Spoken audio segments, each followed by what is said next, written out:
The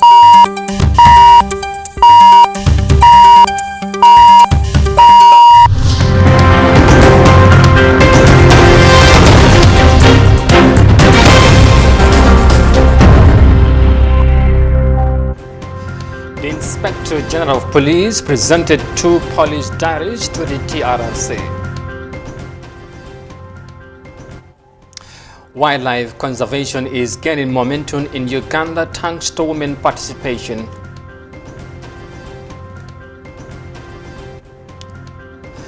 And about 25 Gambian migrants are said to be deported from Germany.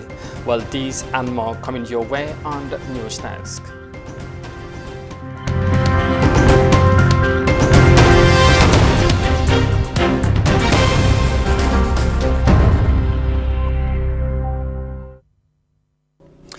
Hello there, this is Africa TV and many thanks for joining us. I am Amadou Kante and now the news in detail. And we begin with matters of the TRRC because the Inspector General for Police, Mahmoud Job, appeared before the Gambia State Commission to produce missing diaries of July and August 2005 from Kairava, Bundun and Bara police stations as the hearing of the West African migrants killings continues.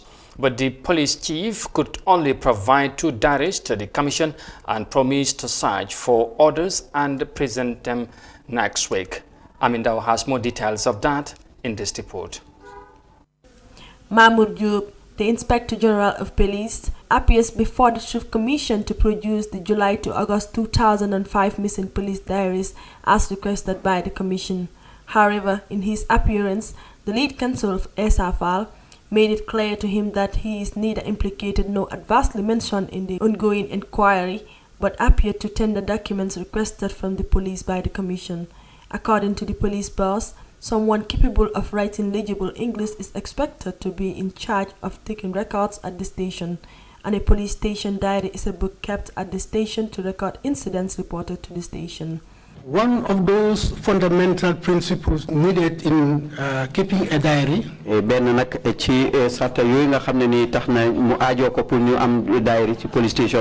is one, you must be able to get somebody who can write legible English and also the writings must be very clear and that if the incident or the report is a complaint, the officer handling or keeping the diary will use a red pen and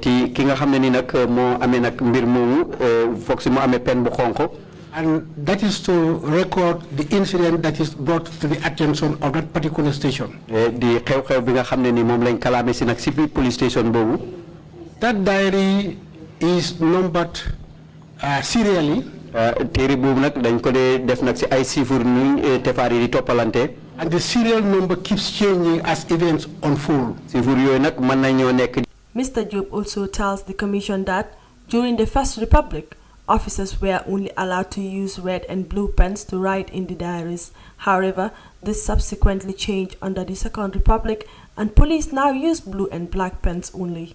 The diaries from Kairaba Station and Major Crimes Unit respectively were tendered to the Commission.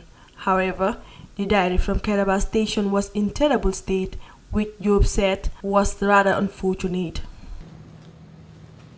Do you have that one? I'm about Kairaba Station. Yes, please. Wow. If we remove it, it's going to shut out because it's in a very bad shape. Could we have this? Could we have? Oh my God. Mr. Job. Yes, please. How do you feel that your police force is delivering to the Commission of Inquiry a diary like this? Mr. Job, no yek nak fi nga tok nonu gis na yow sa police ñu ngay jox commission bi diary bo xamne ni la mel. It is rather unfortunate and terribly embarrassing.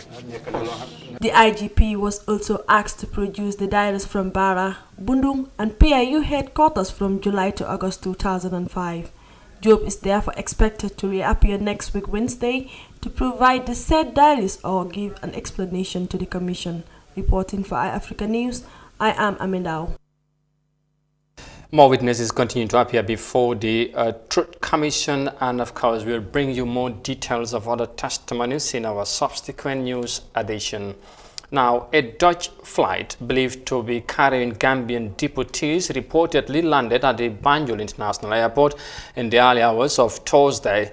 The airline, operated by Caradan, left Frankfurt at 11 p.m. on Wednesday, reaching Banjul by 12:30 a.m.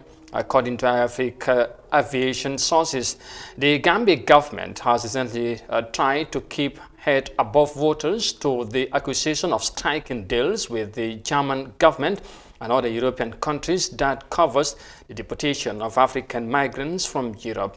Now, joining me on the line from Germany to discuss more on this development is Nima Jadama, a journalist and a social activist. Well, Nima, thank you very much for coming through.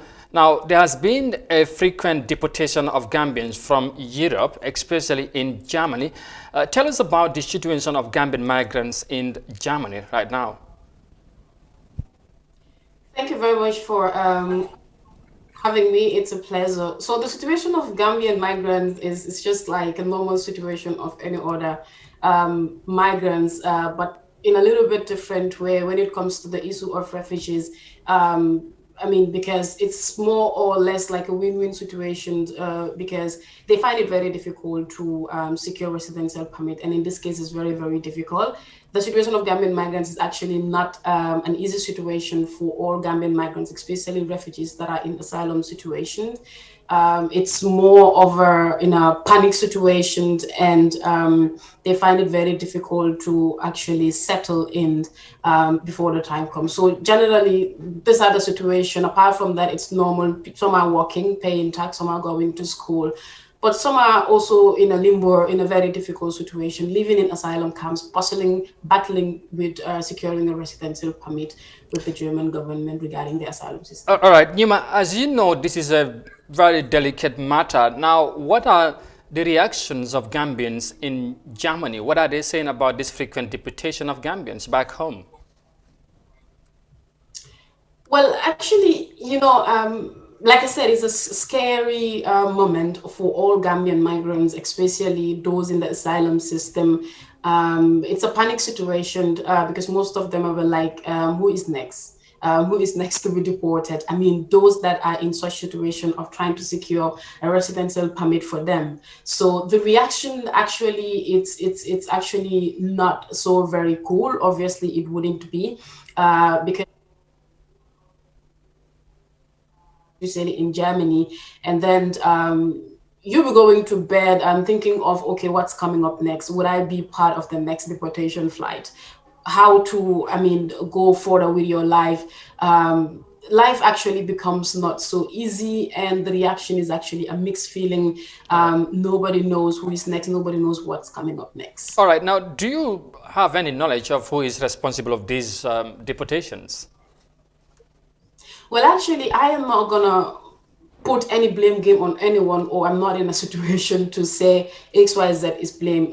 It's actually responsible for the situation. I would actually say that the law is responsible.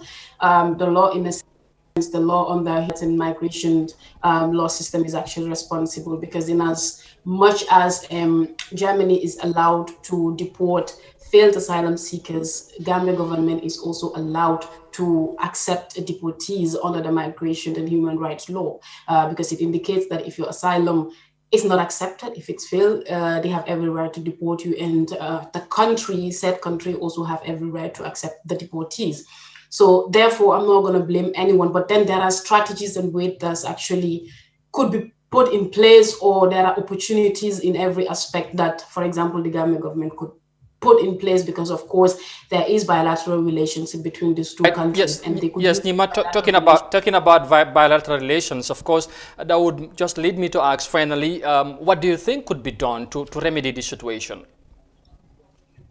Well, actually, what I think could be done is more diplomatic dialogues and talks, which I don't see effective since the abrupt of this deportation issues from Germany to Gambia. For me, I see it in a different way, and this is why I think Gambians are taking up on the street in Germany, especially in South Germany, where most Gambian asylum seekers leave to demonstrate, to do talks, political talks, and so on, because we actually see that the Gambian government, personally, for me, are not really taking up the responsibility to put into more dialogue, diplomatic way to actually cope these issues. I think they are failing on issues like this. They're not taking up the responsibility. So therefore, I'll urge on Gambians themselves, especially asylum seekers, to take the situation on their own by integrating in the system, try to stay away in issues that would actually affect their residential status and so on. Because I didn't see it coming. The Gambian government put their relationship with the German government first. They put in their own interest first, irrespective of how many Gambians are there. So for me, I think they come first in everything, and I think the citizens should actually come first before government interest comes first. But this is not the case for Gambian matters. So I think there should be, of course, diplomatic measures or dialogue, but then Gambians themselves, especially the failed asylum seekers and asylum seekers, take the responsibility on their own. Because personally, or I see people who does not actually wait on the residential status. They took up the responsibility on themselves by going to school, by staying away from crime or illegal activities committed that would hinder their residential status process and so on. Okay, that sounds very interesting, Nima. But finally, before we get rid of you, of course, we understand there were about 25 Gambians were deported in the early hours Thursday morning. I mean, can you confirm this news to us? And if so, do you know how many of them were sent back to the Gambia? So according to my sources, it's actually 20 instead of 25 that landed early hours of this morning from Germany. So these are actually from the last flight that was actually cancelled, that were supposed to be deported. So last flight was actually, it was supposed to be like 20 again, but 14 were confirmed. And out of this 14, I think 3 were left. I mean, they were not imprisoned anymore, but the rest were from prison, and the others were arrested from their homes or just picked up from the street. And then there were a lot of them from the deportation camp, and these were the people that were actually deported. The last flight was cancelled, they said, due to coronavirus. But then now here is a flight yesterday that actually landed. So here is the question mark. If the Gambia government is saying they have imposed a moratorium so that because we are in a very difficult situation, we're in the middle of a pandemic, so Gambia is not in any status to take deportees because of corona, but then there is a flight that landed. So where is the moratorium they're talking about? Thank you very much, Nima. We are going to leave it at that. Thank you very much for speaking to us. Thank you very much. Have a good day. That was Nima, a journalist and a socialist. Of course, they are speaking to us live from Germany on the recent deportations of Gambians from, of course, Germany, where she is speaking to us from right now. And we move on now away from that to something else, because the leader of the opposition Gambia Moral Congress Party, Mai Ahmad Fati, has called on his fellow politicians to have the country at heart and put their differences aside for the progress of the nation. He said it's always a challenge for politicians to reach consensus on issues, but his party is willing to participate in the consultation talks to find a solution on the draft constitution. Umar Ahmad Toure tells us more of that in this remote. Mai Ahmad Fati, the GMC leader, says his party is willing to re-engage in negotiations after the constitutional talks in Abuja ended in a deadlock. For us, GMC, our priority is, how do we change this country? How do we transform this country? What do we need to do as a people? And that is why we are always willing to negotiate. And that is why we are always willing to collaborate. And that is why we are always willing to consult. GMC has always consulted, but we have never shied away from speaking our mind, even if it provokes controversy. Honorable Fati says people need to reason together and reconsider values as the country is undergoing a test of democracy. He says politicians should see similar directions and endeavor to end this crisis. I am not claiming that I have solutions. But I am breaking the moral conscience of the state, of the nation, for us to recalibrate and rethink where we are going as a people. What have you lost our values and why? Why are we where we are today? Why is it that it is very difficult to get 1, 2, or 3 political leaders to agree on anything at all? To agree on anything. Why is it so difficult? The GMC leader believes the constitution does not feed or provide employment for citizens, but because of Gambia's interest, his party has to participate to rescue the country from the grip of the 1997 constitution. Our politics is so negative and is so overheated. But because we are willing to compromise in the interest of the country, and that is why we have participated in the constitutional talks. From day one, right down to this moment, we are in the middle of it. Why? Because we believe that 1997 constitution is quite a good one. It's a very good constitution. In fact, at the time it was promulgated, it was one of the best. 1997 constitution is a very good constitution, but it has been bastardized. Gambia's constitutional talks in Abuja, Nigeria, brokered by Goodluck Jonathan, failed after 7 political parties that participated could not reach consensus on whether President Barrow's current term should be counted as his first term. This came after the draft constitution was voted down in the National Assembly last year. For iAfrica TV, I am Omar Ahmad Toure. The leader of the Gambia Moral Congress Party, Ahmed Fati, says his party has been and will continue to participate in the draft constitutional talks or negotiations. And from that report there by Omar Ahmad Toure, we will now take a break and come back shortly with the remainder of the story. Stay with us, we'll be right back. The pride we take in our brand, the work we put into constantly change the landscape and elevate real estate in the Gambia, it's compared to none. From inception, our goal was to add value to the beautiful Gambian landscape. That's why we are proud innovators of community estates.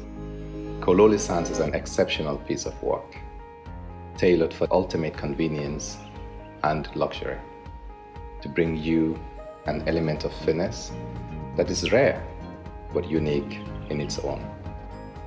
This is also our pride and joy, and we welcome you to the exquisite beauty right here in Kololi and right here on the waterfront.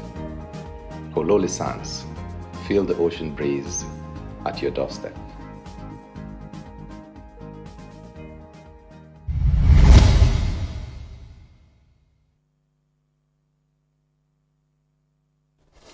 Welcome back and thanks for joining us. Now, the ongoing stability in the oil-rich nation of Nigeria, the United Nations has called on all parties to immediately stop the violence in Borno State. This call came following intense attacks in the northern part of the country, where thousands of civilians are displaced, many of whom are said to be women and children. Here is more of that in this report. United Nations has called on all parties in the West African nation of Nigeria to immediately end violence in the country's northern state of Borno, urging both parties to lean more towards protecting civilian lives, infrastructure, and humanitarian assets and personnel, as thousands of civilians continue to flee their homes. Speaking to reporters on the current situation in the oil-rich nation, Stefan Dujarric, the UN spokesperson, registers his institution's concern over the increasing number of internal displaced citizens in Dikwa in the northern Nigerian state Borno. From our humanitarian colleagues on the situation in Dikwa in Borno State, humanitarians are concerned about the situation of thousands of internally displaced people and civilians in the area following the recent attacks. According to spokesperson Dujarric, UN, along with their partners, cannot still assess the humanitarian situation on the ground due to continuing military operations in the area. As of now, and following ongoing military operations on the ground, we, along with our partners, are unable to assess further the humanitarian situation. We reiterate our calls on all armed parties to immediately stop the violence and ensure the protection of civilians and civilian infrastructure, humanitarian assets, as well as personnel. Late last year, hundreds of students were abducted from the government science school by the armed group Boko Haram and further held hostage in the Rugu forest, but were later released a week later. Earlier this week, close to 300 schoolgirls kidnapped from their boarding school in northern Nigeria attended a welcome ceremony at the regional government house in Gusau with Zamfara State Governor Bello Matawale. Following intense attack in Africa's most populated nation, mainly in Mate and surrounding areas since February 14th, nearly 3,400 displaced people, including more than 2,000 children, arrived in Dikwa. It is estimated that there are more than 76,000 internally displaced citizens in the town of Dikwa due to the ongoing conflict since 2009. And that report was filed in there by Asa Dancer, and of course from his report on Nigeria. Finally, to Uganda now, where a young woman in the country is becoming more attracted in wildlife upkeeping to help protect wild animals and preserve nature. Wildlife conservation is the act of protecting plant and animal species and their habitats, and also educate people on living sustainably with other animals. Now, as we feature in this report, the young lady explains her passion for wildlife conservation and desire to protect nature.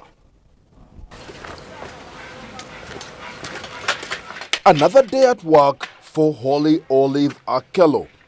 Part of her job at the CTC Conservation Center in central Uganda is looking after these 4 lion cubs. And this is her daily routine. Her love for wildlife started when she came across a snake as a child.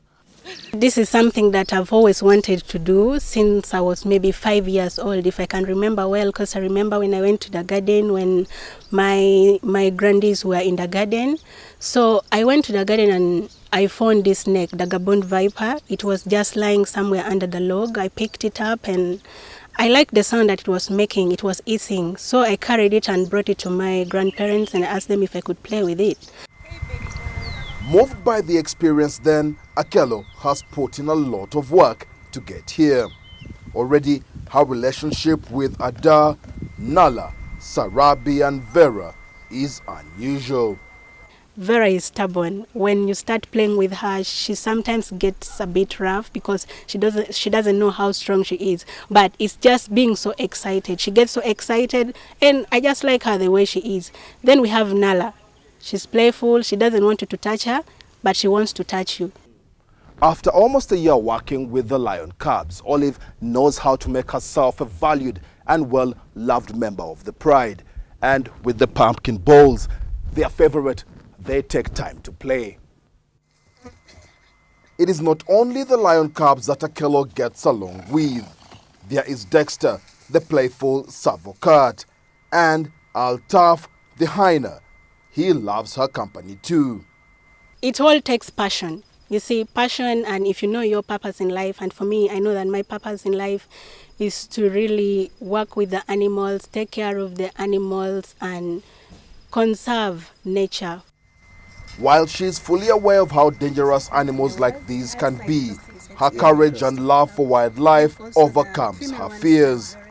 And she wants to see more humans relate better with animals. If you bring animals close to people's heart, there's a way that they're going to understand these animals much more better than them just thinking about them as monsters and just wanting to kill them. Akello has dedicated her young life to protecting these and probably more wild animals, and she hopes her work can inspire many more young women develop a passion for conservation. And from that inspiring report from Kampala, Uganda, we eventually bring this news text edition to an end.